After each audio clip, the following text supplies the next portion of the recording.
Kurang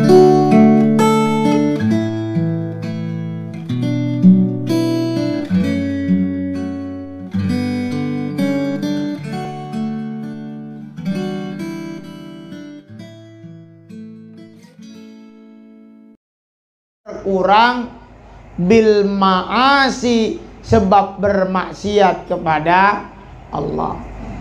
Nih,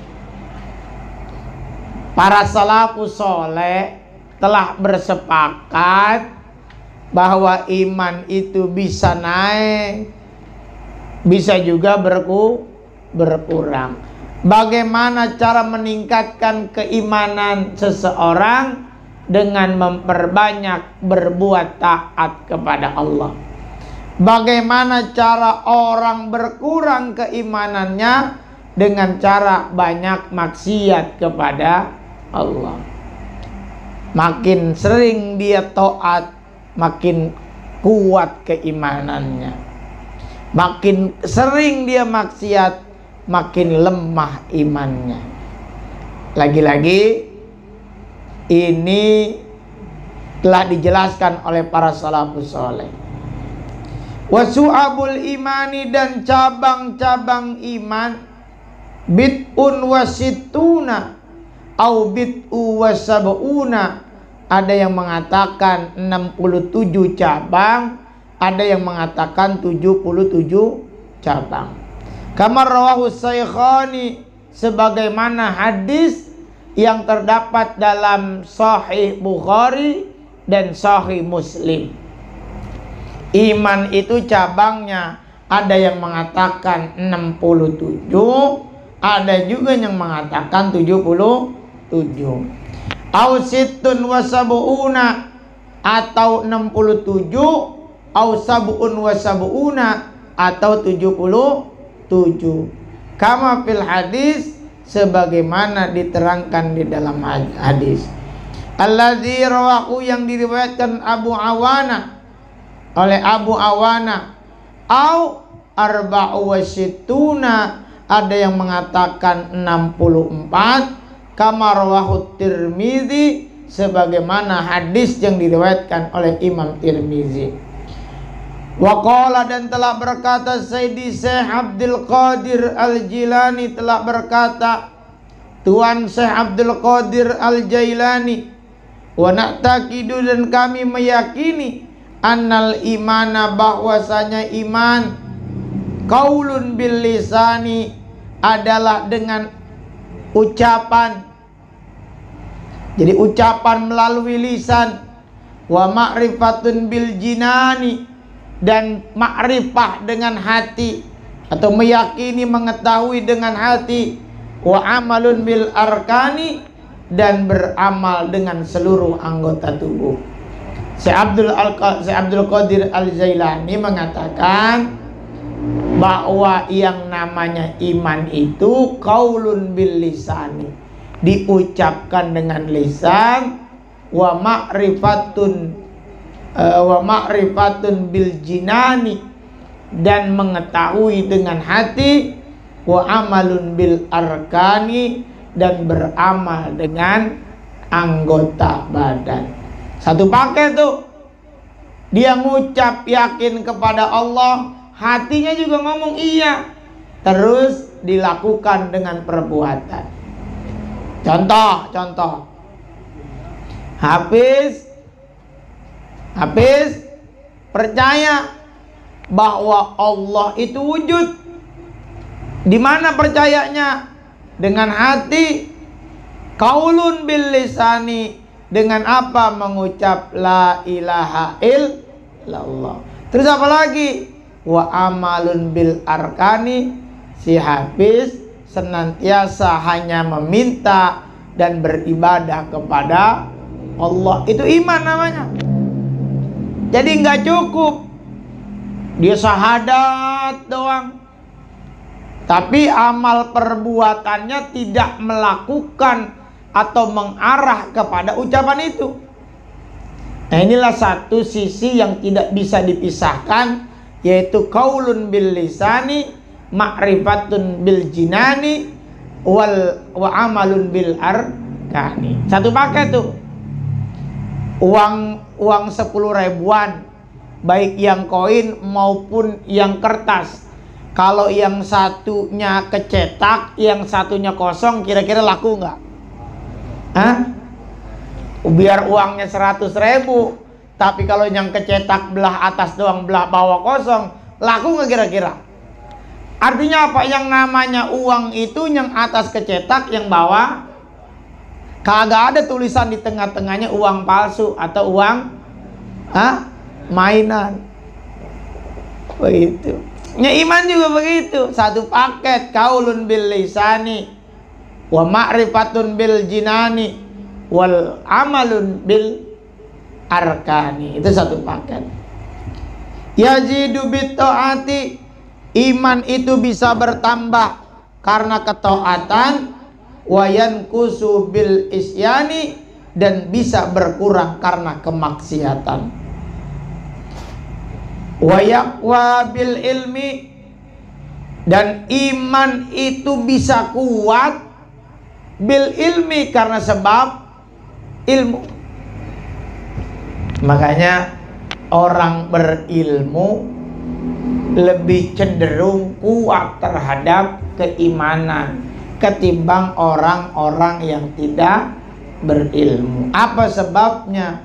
Orang yang berilmu, ilmunya menjadi filter terhadap segala macam bentuk kemaksiatan.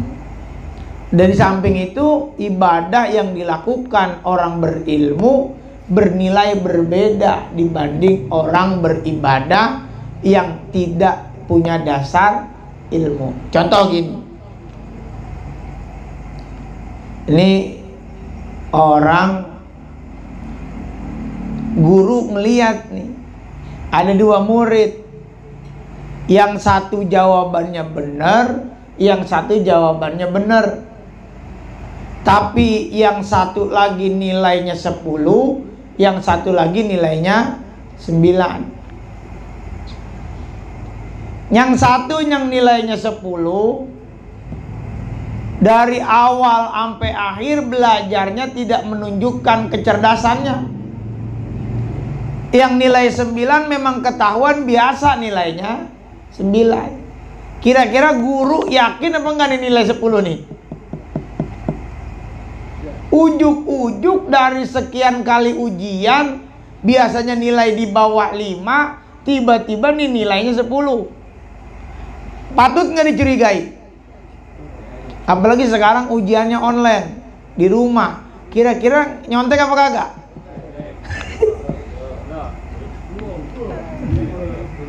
Ini kira-kira zaman waktu masih ketemu di kelas, ini anak kagak pernah nilai gede. Tiba-tiba sekarang online nilainya 100 mulu.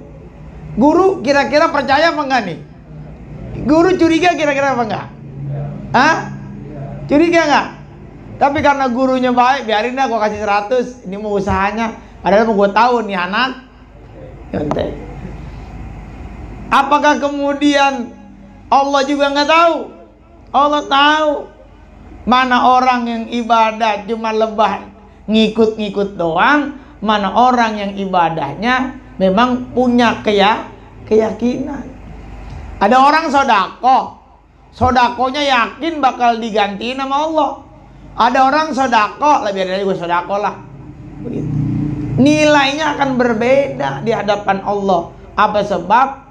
Keyakinan dia terhadap segala sesuatu ibadah itu akan berdampak kepada dirinya sendiri. Gitu. Ada orang sholat, sama-sama sholat. Yang satu sholatnya karena kebutuhan, yang satu sholatnya karena kewajiban. Mana yang bagus? Kayak Ibnu sama si Indra. Si Ibnu mah sholatnya karena kebutuhan, si Indra karena wajib. Lah gua mah sholat maghrib karena wajib aja. Kalau kata Ibnu, gua mah sholat maghrib karena kebutuhan gua sama Allah. Kalau nggak sholat, rasanya ada yang kurang diri saya dengan Allah. Tuh Ibnu tuh begitu kebutuhan dia mah. Begitu. Makanya dia mah sebelum azan juga udah siap-siap mau tidur. Udah siap-siap mau sholat, bukan mau tidur. Begitu. Karena merasa bahwa sholat itu sebagai contoh, ada orang makan yang posisinya lapar sama orang makan posisinya kenyang, nikmatan mana? Beda orang lapar sama orang kenyang dalam posisi makan. Yang lapar makan, yang kenyang makan, tapi nafsunya kalau orang udah kenyang walaupun dikasih makanan enak dimakan, tapi rasa-rasanya berbeda. Orang lapar walaupun makanannya sederhana, kalau lapar rasanya begitu juga sholat. Orang sholat karena kebutuhan sama orang sholat karena kewajiban, rasa-rasanya beda. Orang sholat karena kebutuhan, karena butuh dengan sholat, karena butuh komunikasi dengan Allah, maka cara komunikasinya pun berbeda. Kayak orang ketemu sama musuh, sama orang yang ditakutin, ketemu sama orang yang disayang, berangkatnya gerecean mana? Bondan, ketemu cewek yang disayang sama cewek yang kita gedek, berangkatnya cepetan mana? Dia nggak tahu dia. Waduh, lain ceritanya. Begitu juga kalau kita sholat karena kebutuhan akan cinta kita kepada Allah, dengan sholat karena sebatas menggugurkan kewajiban, berangkatnya pun beda. Berangkatnya beda nggak? Ilah waktu zuhur masih lama. Ntar aja lah, masih ada waktunya. Giran udah mau setengah jam lagi. Allahu Akbar, Allahu Akbar, Allahu Akbar, Allahu Akbar. Assalamualaikum. Nggak nyampe semenit kelar. Ceritanya akan beda. Dasarnya karena butuh sama cuma menggugurkan kewajiban. Zikir ini makanan batin. Orang yang pengen lapar batinnya, ketika dikasih makan zikir, demen apa enggak? Contoh nih, zikir ini adalah makanan batin, sementara nasi dan lauk pauknya adalah makanan zohir. Kita lapar zohir kita, secara automatically kita akan segera mencari asupan supaya menghilangkan rasa lapar pada zohir kita. Ketika batin kita lapar, dikasih zikir yang jadi makanan batin, maka zikirnya pun akan berbeda, karena ini asupan buat makanan batin. Makanya kalau kalian zikir terus zikirnya kemudian tidak ada daya tariknya, Anda tidak sedang menyuapi batin, tapi justru kayak orang nggak doyan sama makanan batin. Sehingga yang terjadi ketika zohirnya kenyang, batinnya lapar, maka tidak ada keseimbangan dalam tubuh. Kalau orang Cina ngomong keseimbangan itu ada yin dan yang. Yin dan yang, hitam dan putih. Kalau di kita ada keseimbangan antara zohir dan batin. Kalau di Cina, orang Cina mengatakan jika orang yin dan yangnya tidak seimbang, maka lebih mudah untuk dipengaruhi karena kestabilan tubuhnya rendah. Begitupun manusia, ketika zahir dan batinnya tidak seimbang, maka di satu sisi kuat, di satu sisi lemah, maka pada saat itulah keimanannya tidak seimbang. Maka ketika orang lemah keseimbangan dalam zahir dan batinnya, gemuk zahirnya tapi kurus batinnya, kuat zahirnya tapi lemah batinnya. Yang terjadi ketika diajak zikir la ilaha illallah, la ilaha illallah, bukan nambah imannya, ya elah lama banget. Atau yang terjadi sebaliknya, ketika diajak sholat badan berasa berat, ngucap Allahu Akbar, diajak sholat, diajak ibadah, diajak pengajian, badan berasa berat, berarti tidak seimbang antara zahir dan batinnya. Batinnya kurus, zahirnya gemuk, itu tidak seimbang. Oleh sebab itu, inilah keimanan punya dampak pengaruh. Bagaimana cara menguatkan iman? Bil ilmi, dengan cara ilmu, wayat apu bil jahli, dan merendahkan atau melemahkan iman karena sebab bodoh, karena kebodohan.